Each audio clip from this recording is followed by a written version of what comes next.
Hi guys! Welcome back, or welcome to if you are new here. Before we completely, get through February, I thought I would do my January wrap up. I didn't read too many books. I think I only read 5.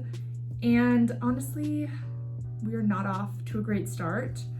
But alas, I read them, I consumed them.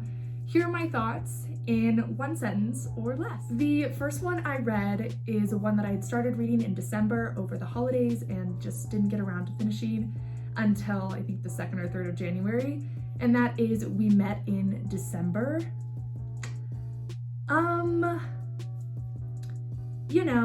It was cute, little fun holiday romance, but it was super forgettable, and that's all I have to say about it. For context, I guess this is giving more than just one sentence. This is about a woman who moves to London to start a refresh on her life. She moves into this house with a bunch of other people. One of them is this guy, and this guy starts having a relationship with, or a hookups thing with another one of their roommates, but they become best friends, and it's their friendship and relationship and lives throughout a year, and they fall in love at the end. Spoiler alert, sorry. The second book I read in January is When Breath Becomes Air. This is an extremely popular memoir, and I know a lot of my friends really enjoyed this and just absolutely loved it. I thought it was good. There were parts of it I really liked. I loved the epilogue from the wife's point of view and from her perspective, but it wasn't, slam dunk out of the park 5-star for me. So I liked it, I enjoyed it, but I do know that maybe something about my reading experience didn't do it justice, I guess. For context, this is a memoir about a doctor. He discusses his journey to get into the medical field, and it's also discussing his journey when he found out he had cancer, I believe. And it's just a really heart-wrenching story at times because it's actually an unfinished book. So there's that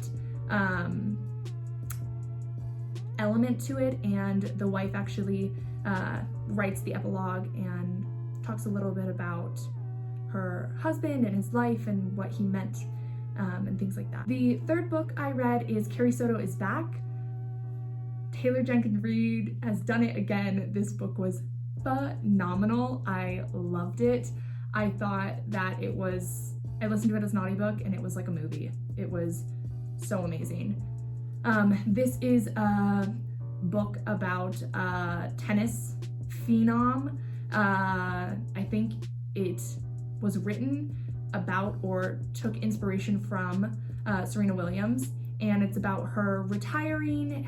She was the best in the world. She had all these medals, and she had the most X and she had the most Y, but it is her coming out of retirement to hold on to, or to try and claw her way back up the ranks. Number 4 is Carol. This was my January book club pick with my group of friends, and I understand the importance of this book, but wow, is the main character.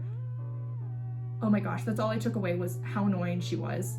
I'm so sorry, that was so mean, but that is literally what I got from this book is, dang, she is so infuriating.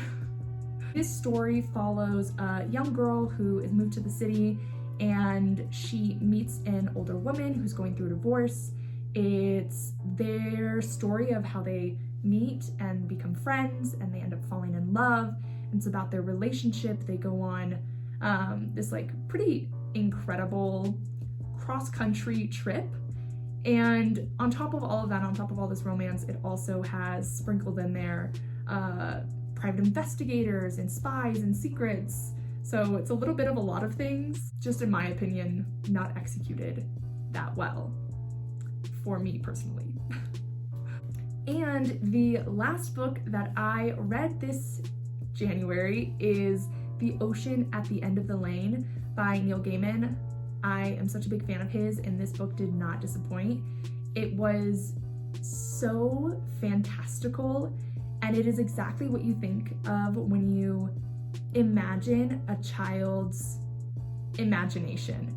It was a child's imagination in book form, written beautifully, and just like so fantastical with just the right element that kept you engaged and kept you kind of on the edge of your seat, but always having a really good time and never too scared, I would say.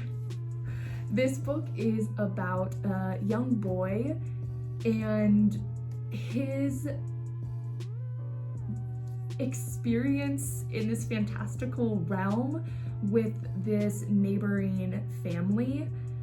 It's kind of hard to describe, but it's a very short book. It's only, I think it's under 200 pages. So maybe I wasn't able to describe it that well, but I would recommend it, and I don't think it would take up too much of your time. That is all I have for you. A very quick, short, to the point video. I hope you guys enjoyed this. Let me know if you guys like these wrap-ups or if you'd like to see them in another format. I'm always open to suggestions. I hope you have a great morning, evening, afternoon, what have you, and I will see you in the next one. Bye!